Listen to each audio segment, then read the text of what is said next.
प्यारे विद्यार्थियों, सक्सेस की सबसे महत्वपूर्ण बात क्या है पता है आपको? वह मेहनत करने वालों पर फिदा हो जाती है। यह वह समय है जब आपको फुल मेहनत करनी चाहिए, पूरी एनर्जी के साथ लगातार सारे चैप्टर्स जो है उसको रिवाइज करना चाहिए। तभी आप 100 में से 100 अंक लाने का सपना देख सकते हो और उसको पूरा भी कर सकते हो। आज का वीडियो बहुत इंपॉर्टेंट रहने वाला है क्योंकि मैं लेकर आई हूं ऐसे क्वेश्चंस जो बहुत बहुत बहुत महत्वपूर्ण है। महत्वपूर्ण तो है ही, वो बार बार रिपीट हो चुके हैं एग्जाम में। बहुत सालों के पेपर आप उठाकर देखो, कोई भी एग्जाम आपको क्रैक करना है, कंपटीशन एग्जाम है, कैसा भी महत्वपूर्ण पेपर है, अगर आप चाहते हो उसमें सक्सेस, तो आपको लास्ट 10 इयर्स के पेपर कर लेने चाहिए। तो आपको पता चल जाता है ट्रैक कैसा है, कैसे उस पर चलना है और कैसे आपको मंजिल मिलेगी। तो मैंने आपके लिए बहुत एनालिसिस करके अपने अनुभव के आधार पर ऐसे क्वेश्चंस छांटे हैं जो आपको देखने को 100% मिलने की संभावना है। तो वह क्वेश्चन कौन से हैं जो बार बार रिपीट हो रहे हैं परीक्षाओं में? हम बात करते हैं हिस्ट्री के पेपर की, चैप्टर नंबर 1 ईंटे मन के अस्थियां जो चैप्टर है। देखो, इंग्लिश मीडियम और हिंदी मीडियम दोनों बच्चों के लिए मैं बाइलैंग्वेज लेकर आई हूं, ताकि ऐसे विद्यार्थी जो इंग्लिश मीडियम में वह भी लाभ उठा सके और हिंदी मीडियम के विद्यार्थी तो लाभ उठाएंगे ही उठाएंगे। अगर हम चैप्टर 1 की बात करें तो बहुत सारे छोटे क्वेश्चन आ सकते हैं। जूते हुए खेत कहाँ मिले, और स्थान जो है उसके बारे में भी आजकल बहुत पूछ रहे हैं। कालीबंगा कहाँ है, लोथल कहाँ है, मैप वर्क भी इस चैप्टर में से बहुत ज्यादा आ रहा है। लेकिन अगर हम बात करें, बड़ा क्वेश्चन इस चैप्टर में से हमेशा से आता रहा है और आ रहा है। और बड़ा क्वेश्चन कहाँ पे बन रहा है? एक तो नगर नियोजन, हड़प्पा सभ्यता में, सिंधु नदी घाटी सभ्यता में नगर नियोजन के बारे में व्याख्या कीजिए। दूसरा, गृह स्थापत्य, स्नानघर की बनावट कैसी है, क्या हड़प्पा सभ्यता का विदेशों से संपर्क था, और यहाँ की विशेष चीज, सबसे महत्वपूर्ण पुरावस्तु जो हमें मिली है, मौर्य लिपि, यहाँ की जो पढ़ी नहीं जा सकी, लेकिन स्पेशल उसमें क्या बात है, और यहाँ के बाट कैसे हैं। तो ये बहुत इंपॉर्टेंट चीजें हैं जो बार बार रिपीट हो रही है, जहां से आपको कोई भी साल का पेपर उठाकर देख लो, ये टॉपिक आपको जरूर उन पेपर्स में मिलेंगे ही मिलेंगे। तो यह आप अच्छे से कर लेना अगर आप चाहते हो बहुत अच्छा नंबर लाना। और ऐसे विद्यार्थी जिन्होंने अभी तक कुछ भी नहीं पढ़ा और वह चाहते हैं हम पास तो हो ही जाएं, तब भी यह वीडियो आपके लिए बहुत फायदेमंद रहेगा। और जिन्होंने अच्छी तैयारी करी है, इन टॉपिक्स को थोड़ा और ध्यान देकर देख लेना, यहां से क्वेश्चन आपको एग्जाम में जरूर देखने को मिलेगा। नेक्स्ट चैप्टर, सेकंड चैप्टर की तरफ चलते हैं, राजा किसान और नगर की तरफ। तो इसमें जनपद पे क्वेश्चन जरूर पूछ रहे, कितने जनपद थे, सबसे शक्तिशाली जनपद कौन सा था, मगध सबसे शक्तिशाली जनपद क्यों था। यहां पर भी बहुत ज्यादा बार रिपीट हो रहा है, क्वेश्चन बहुत रिपीट हुआ है यहां पर।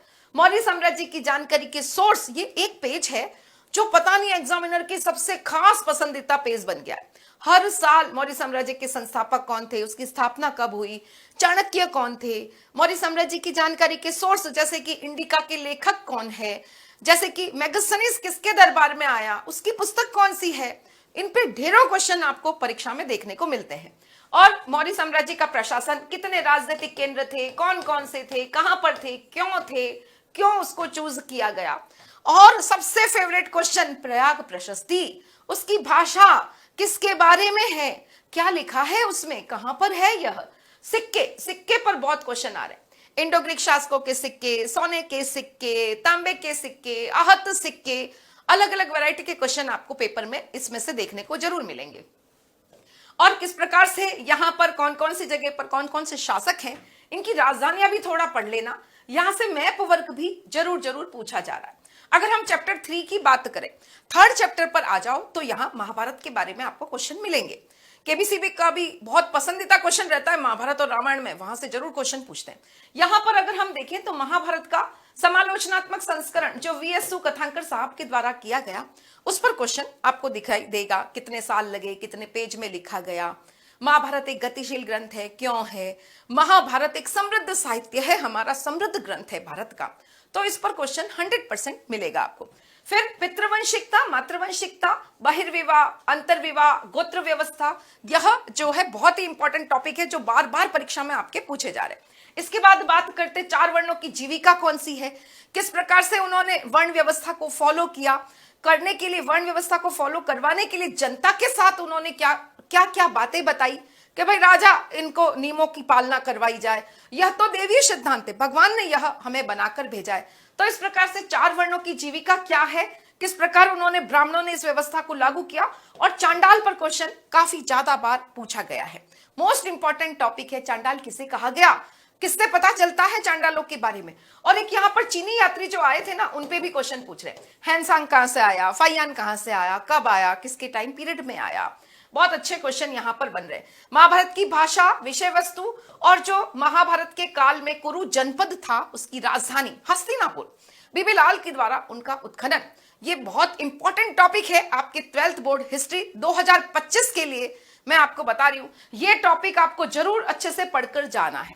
अगर हम विचारक विश्वास इमारतों की बात करें तो राजस्थान बोर्ड में इस पर से बड़ा क्वेश्चन आने का इस बार हमारे ब्लूप्रिंट में आया है। तो इसमें मेन टॉपिक क्या आपको करने ही करने हैं, जैन धर्म, बौद्ध धर्म, स्तूप और मंदिर। ये 4 टॉपिक आप बढ़िया कर लो तो इसमें से क्वेश्चन आने की पूरी संभावना है। क्या क्या करोगे? स्तूप, स्तूप किसे कहते हैं, इसकी संरचना क्या है, जैन धर्म, बौद्ध धर्म की शिक्षाएं और उपासना के प्रतीक। फिर हम बौद्ध धर्म की 2 शाखाएं देखते हैं, इसमें महायान पर क्वेश्चन पूछ रहे हैं।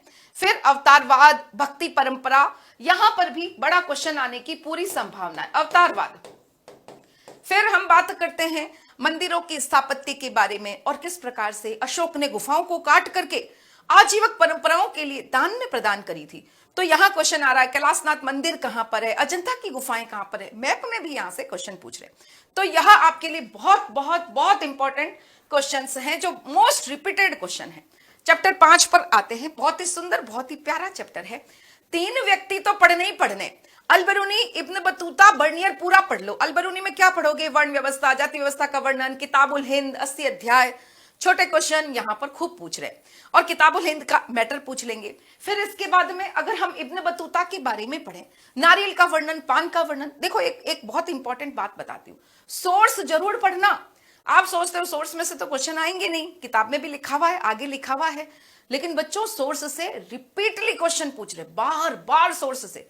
इब्न बतूता ने नारियल का वर्णन कैसे किया, इब्न बतूता ने पान का वर्णन कैसे किया, तो यह बहुत इंपॉर्टेंट। और इब्न बतूता की डाक व्यवस्था, इब्न बतूता का संगीत का बाजार ताराबबाद और इब्न बतूता के शहरों का वर्णन, बहुत ही इंपॉर्टेंट क्वेश्चन यहां पर बनेंगे। तो इब्न बतूता की यह सारी बातें पढ़नी है। इसके अलावा आपको यहां पर दास प्रथा का वर्णन भी इब्न बतूता का पढ़ना है। अब बात करते हैं इसके बाद में बर्नियर के बारे में पढ़ते हैं। बर्नियर का अगर हम पढ़ते हैं तो बर्नियर ने किसका वर्णन, तो बर्नियर ने जो है शिविर नगर के बारे में बताया। बर्नियर ने शिविर शहर, शिविर नगर किसे कहा? बर्नियर का भू स्वामित्व सबसे इंपॉर्टेंट। बर्नियर के भू स्वामित्व पर क्या विचार थे, बर्नियर कहां से आया, कितने साल रुका, इन सभी की पुस्तकें मोस्ट इंपॉर्टेंट है। इन सभी की बुक्स का नाम छोटे क्वेश्चन में वेरी शॉर्ट में पूछा जा रहा है और बड़े क्वेश्चन के अंदर बर्नियर की भूमि व्यवस्था पर क्वेश्चन पूछा जा रहा है। अब बात करते हैं सती प्रथा जो बर्नियर ने बताई है। तो यह बहुत छोटा सा प्यारा सा चैप्टर है। अलबरूनी, इब्न बतूता और बर्नियर आपको अच्छे से कर लेना है, इनकी किताबें और कुछ महत्वपूर्ण टॉपिक। अलबरूनी की वर्ण व्यवस्था, इब्न बतूता की संचार व्यवस्था, जो लोग और दावा, यह बताया गया शहरों का वर्णन, ताराबाद संगीत का बाजार और शहर, कौन सा शहर सबसे बड़ा शहर बताया, कौन उसकी तुलना करता था, इस प्रकार से। तो यह हमारा यात्रियों के नजरिए वाला चैप्टर हुआ। अब जो सबसे अच्छा चैप्टर है भक्ति सूफी परंपरा, जिसमें आपको डर भी लगता है, काफी बच्चे कहते हैं अरे मैडम ये तो याद ही नहीं होता। तो इसमें क्या कर लें कि हमारा चैप्टर कवर हो जाए? कबीर, मीरा और वीरशैव, कर्नाटक की वीरशैव परंपरा, इसमें से एक क्वेश्चन पेपर में जरूर आपको देखने को मिलेगा। यह इतने सालों का मेरा अनुभव है जो मैं आपको बता रही हूं, पिछले सालों में जो रिपीटेड क्वेश्चन है वह लेकर आई हूं। मैं अपने मन से नहीं बता रही कि आएगा, मुझे भविष्यवाणी हो गई है, ईश्वर ने मुझे कह दिया, ऐसा कुछ नहीं कह रही। पेपर क्या आएगा वह तो मुझे भी नहीं पता, लेकिन जो पिछले सालों का अनुभव है उसमें लगातार जो क्वेश्चन आ रहे हैं उसी के आधार पर मैंने क्वेश्चन छांटे हैं और आपके लिए लेकर आई हूं। यहां पर देखो, महान और लघु परंपरा, पूजा प्रणालियों का समन्वय, फेवरेट क्वेश्चन है एग्जामिनर का। अलवार नयनार संत, इनकी किताबों का नलीरा दिव्य प्रबंधम, तवरम, परांतक प्रथम की बात यह पूछ रहे हैं। फिर वीरशैव परंपरा, कबीरदास जी और मीराबाई, यह इनमें से एक टॉपिक आता ही। अब सूफी में बात करें तो सूफी में क्या पढ़ोगे? सूफी में खानका क्या है, सिलसिला क्या है, सूफी और राज्य का संबंध कैसा था, और जो सूफी संतों की दरगाहें हैं कहां कहां पर है, वह क्वेश्चन एग्जामिनर का फेवरेट क्वेश्चन है। तो वहां आपको बहुत अच्छे से पढ़ना है। पूजा की पद्धति, इनकी उपासना का तरीका क्या था, सिलसिला में जीवन और उपासना की पद्धति, यह किस प्रकार से ये लोग उपासना करते थे और किस प्रकार से सिलसिले के अंदर, खानका के अंदर लोग रहते थे, क्या उनके लोगों से मिलने जुलने का तरीका था, क्या नियम कायदे कानून थे, कैसा इनका जीवन था, सूफियों का पवित्रता भरा हुआ जीवन। तो यह सब क्वेश्चन भी बहुत ज्यादा इंपॉर्टेंट है और बार बार पूछे जा रहे हैं। चलो अब चलते हैं विजयनगर साम्राज्य की तरफ। तो सबसे पहले तो राजवंश पढ़ लो, संगम, सुलु, तुलु, अराविडु। कृष्णदेव राय पढ़ो, सबसे इंपॉर्टेंट है कृष्णदेव राय। और विजयनगर का पतन, राक्षसी तांगड़ी युद्ध।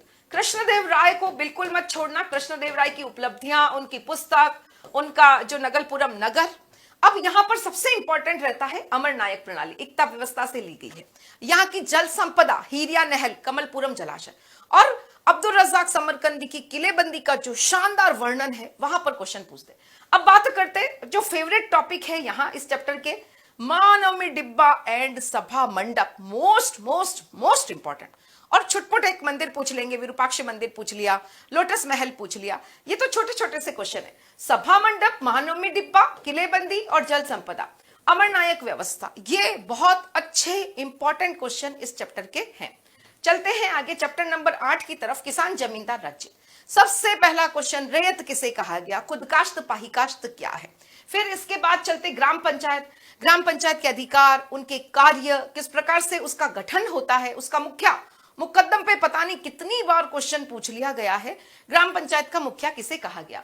महिला की भूमिका मोस्ट इंपॉर्टेंट। और जमींदार की ताकत, जमींदार के पास में क्या क्या शक्तियां थी, अधिकार क्या था, मिरास व्यवस्था क्या है, जजमानी व्यवस्था क्या है, मिरास, जजमानी, दस्तकार जो है जजमानी व्यवस्था, दस्तकारी पे क्वेश्चन पूछ रहे, गणराज्य पे क्वेश्चन पूछ रहे। और देखो यह जो है भूमि का वर्गीकरण सोर्स में दिया गया है, ज्यादातर बच्चे उसको छोड़ देते हैं और क्वेश्चन यहीं पर बार बार पूछ रहे। अभी पूछा था पोलज और पड़ती भूमि में क्या अंतर है, 2024 राजस्थान बोर्ड में। तो यहाँ भूमि, पोलज, पड़ती, चचर, बंजर, बार बार क्वेश्चन पूछ रहे। और लास्ट सबसे प्यारा टॉपिक, आईने अकबरी का लेखक कौन है। इतना सरल क्वेश्चन, इसकी सीमाएं क्या है, इसका महत्व क्या है। तो यह 8वें चैप्टर का निचोड़ मैंने आपको बताया। अब चलते हैं हम मॉडर्न हिस्ट्री थर्ड बुक की तरफ। तीसरी किताब पे लेकर आ गई हूं आपको। थर्ड बुक में क्या पढ़ें और किस प्रकार से पूरे नंबर लाए। तो थर्ड बुक में सबसे पहले अंग्रेजों का भारत में आगमन, प्लासी का युद्ध है। और उसके बाद में उपनिवेशवाद की स्थापना हो गई। कहां हुई, बंगाल में। और वहीं पर भूमि का इन्होंने नया सिद्धांत लागू कर दिया। और भूमि से टैक्स लेने के लिए जो नई व्यवस्थाएं थी वह क्या थी, इस्तमरारी और रैयतवाड़ी। कभी पूछते इस्तमरारी क्या है, कभी पूछते रैयतवाड़ी क्या है, कभी पूछते इन दोनों में क्या अंतर है, उसको स्पष्ट करो। तो इस तरीके का क्वेश्चन आपको देखने को मिलेगा। सबसे इंपॉर्टेंट, रैयतवाड़ी बंदोबस्त किसने बताई, इस्तमरारी का जनक कौन है, कहां लागू की गई, कब लागू की गई। और उसके बाद आते 5th रिपोर्ट। 5वीं रिपोर्ट क्या है, जो ईस्ट इंडिया कंपनी के काम नामे थे उसको अंग्रेजों ने, जो इंग्लैंड में रह रहे हैं वो बहुत नाराज हो रहे हैं, ईस्ट इंडिया कंपनी अकेले लाभ कमा रही है, हमें कुछ नहीं मिल रहा। उसके मैटर को खूब उछाला न्यूज़पेपर में और इसीलिए एक प्रवर समिति बनाई गई और 5वीं रिपोर्ट उसने तैयार करी। कितने पेज में है, कब छपी। फिर आगे आते हैं हम पहाड़िया लोगों की तरफ। तो संथाल और पहाड़िया लोग, जिसका प्रतीक कुदाल और हल है, इनमें लड़ाई क्यों थी, कैसा जीवन था, यह क्वेश्चन पूछ रहे। और सबसे इंपॉर्टेंट है दक्कन दंगा। दक्कन दंगा आयोग क्या है, दक्कन दंगा रिपोर्ट क्या है, कब बनाई गई, क्यों दंगा हुआ, आखिर क्यों नाराज थे किसान, इतनी लेखा बहियां क्यों जला दी गई, कहां विद्रोह हुआ, पूना में, सुपा में। देखो यहां पर एक क्वेश्चन संथाल विद्रोह पे भी बार बार पूछ रहे। याद रखना, संथाल विद्रोह के कारण, संथाल विद्रोह कब हुआ, क्यों हुआ, इसके कारण क्या थे, इसका परिणाम क्या था, यह भी बहुत फेवरेट क्वेश्चन एग्जामिनर का रह रहा है। चलते हैं चैप्टर 10 की तरफ, विद्रोही और राज। इसमें एक तो क्वेश्चन छोटा, यह 100% एग्जामों में पूछा जा रहा है, किस जगह पर किसने लीडरशिप प्रदान करी। जैसे कि झांसी की रानी लक्ष्मीबाई है, जैसे कि कानपुर में नाना साहेब है। तो यह विद्रोह का लीडर कौन था, कहां था, यह क्वेश्चन पूछ रहे। लेकिन इस बार आपके इसमें से दीर्घ क्वेश्चन आएगा, तो दीर्घ क्वेश्चन में तो बड़े क्वेश्चन याद करने पड़ेंगे। तो सबसे पहले विद्रोह का ढर्रा कैसा था, यह पूछ रहे हैं। फिर विद्रोह ने वैधता कैसे प्रदान करी, अवध का विलय, सहायक संधि और विद्रोह की छवियां, विद्रोह का दमन कैसे किया अंग्रेजों के द्वारा, यह बहुत बार क्वेश्चन पूछा गया। दमन पर भी क्वेश्चन पूछा गया है। तो यह आपके अवध का विलय, सहायक संधि, यह ग्लास फल मेरे मुंह में आकर गिरेगा, तो यह किसने कहा, कब कहा, यह इंपॉर्टेंट क्वेश्चन। अब आ जाओ गांधी जी पर। गांधी जी पर 100% 3 में से एक आंदोलन आपको देखने को हमेशा मिलेगा। असहयोग पूछे, चाहे सविनय अवज्ञा या लास्ट भारत छोड़ो आंदोलन। आजकल ऐसा भी क्वेश्चन पूछ रहे हैं कि एक जन नेता के रूप में गांधी, आजादी के बाद के गांधी जी के दिन, वह बहुत ही चर्चा में है। तो यहां पर भी क्वेश्चन कभी कभी पूछ लेते हैं। लेकिन असहयोग, नमक सत्याग्रह, जिसको सविनय अवज्ञा भी कहते हैं, और भारत छोड़ो, ये 3 तो गांठ मान लो, इस पर क्वेश्चन 100% छपता ही छपता है पेपर में। अब चलते हैं छोटे क्वेश्चन। गोलमेज सम्मेलन पर गांधी जी कब गए, क्रिप्स मिशन कब आया, प्रत्यक्ष कार्यवाही दिवस कब मनाया गया, कब करा गया, पहली स्वतंत्रता दिवस कब बनाया, पूर्ण स्वराज की मांग कौन से अधिवेशन में करी, चंपारण, खेड़ा, इस पे छोटा छोटा क्वेश्चन जो है पूछ रहे हैं। गांधी जी के सत्याग्रह हैं, चंपारण में गांधी जी का जो सत्याग्रह है, इसके बाद खेड़ा में क्यों किया गया, क्या कारण था, फिर अहमदाबाद में क्या कारण था, ये छोटे क्वेश्चन की बात कर रही हूं। छोटे छोटे क्वेश्चन इस पर पूछेंगे। बड़े क्वेश्चन यहां पर 3 क्वेश्चन जो है बार बार रिपीट आपके हर पेपर में देखने को मिलते हैं। अब आते हैं लास्ट संविधान वाले चैप्टर पर। संविधान का गठन किस प्रकार से हुआ, कौन से लोग थे, मुख्य आवाजें क्या थी, प्रत्येक निर्वाचिका एक बहुत बड़ी समस्या थी, किसने इसकी मांग रखी और किसने जबरदस्त धुलाई करी इस मांग की। तो यह बहुत अच्छा टॉपिक है और आपको जानना भी चाहिए और परीक्षा में भी बहुत महत्वपूर्ण। फिर आते हैं राष्ट्र की भाषा। गांधी जी ने कौन सी भाषा बनाने की बात करी कि राष्ट्र की भाषा हिंदुस्तानी क्यों हो, कैसे हो, और राज्य की शक्तियां कैसे, हमने केंद्र को मजबूत बनाने का प्रयास किया, उसके क्या क्या प्रावधान थे, 356 अनुच्छेद क्या था। ये बहुत इंपॉर्टेंट क्वेश्चन है। जो संविधान सभा के अध्यक्ष हैं, यहां पर बार बार क्वेश्चन पूछ रहे हैं। अंबेडकर साहब की भूमिका पूछ रहे हैं, जवाहरलाल नेहरू जी की भूमिका पूछ रहे हैं, उद्देश्य प्रस्ताव क्या था, कब रखा गया, ये बार बार रिपीट होने वाले क्वेश्चन है। तो यहां मैंने आपको 12 चैप्टर में से जो मोस्ट इंपॉर्टेंट क्वेश्चन, इंपॉर्टेंट नहीं कहूंगी, मोस्ट रिपीटेड कहूंगी, कि जो बार बार हमने एग्जाम में देखे हैं, वह अनुभव के आधार पर बहुत सर्च करके आपको दिखाया है। और एक और बात बता दूं, जो अपने आप को जितना खर्च करता है, जितना मेहनत करता है, उसी को गूगल पर सर्च किया जाता है। तो आप भी इतनी मेहनत करो कि आपको भी सर्च करे यह दुनिया। यही शुभकामनाएं है मेरी। Thank you very much.